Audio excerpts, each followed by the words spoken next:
અને સાઈબાગમાં 40-45 વર્ષથી હું ફરું છું.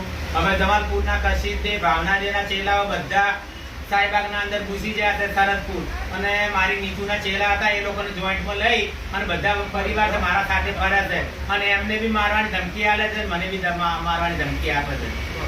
ફોન કરીને મને બધાને ડરાવે છે કે બધાને ફોન કરીને રોજ ફોન કરીને અમને અવારનવાર ધમકી આલે છે, મારી જાતથી મારી નાખવાની. અવારનવાર અમને ધમકી આપે છે કે તું લઈને ફરીશ તો એ લોકોને મારી નાખીશ. પગેલા કુહવ બેખને સાંભળજો બેખ. આ બિપાસાના ફાતરાઓ મને ફોન કરીને ધમકીઓ આલે છે કે તને ગયા વર્ષે મારી હતી ને એવી ફરીથી બોલે, તને હવે તો બિલકુલ પતાઈ દેવાની એવી વાતો કરે છે મને ફોનમાં. એટલે હવ બેગ જાણજો. અને આ સીમાનો ચેલો તેની જવાબદાર આ લોકો. તું બોલ. પગેલા કુ સર્વે દેખનો મારા ઉપર બહુ અત્યાચાર થયો. 10 વર્ષથી અત્યાચાર ફેરતી આવી ખૂબ, અને હવે મને સારો મળ્યો તો હું શાળા પર જઈ તો મારા પર ફોન આવવા માંડ્યા કે તારું મર્ડર કરીને તારો ચોટલો લઈ તું અહીં નીકળી જા. તો બા હું તારી સારો આવીશું લેવા.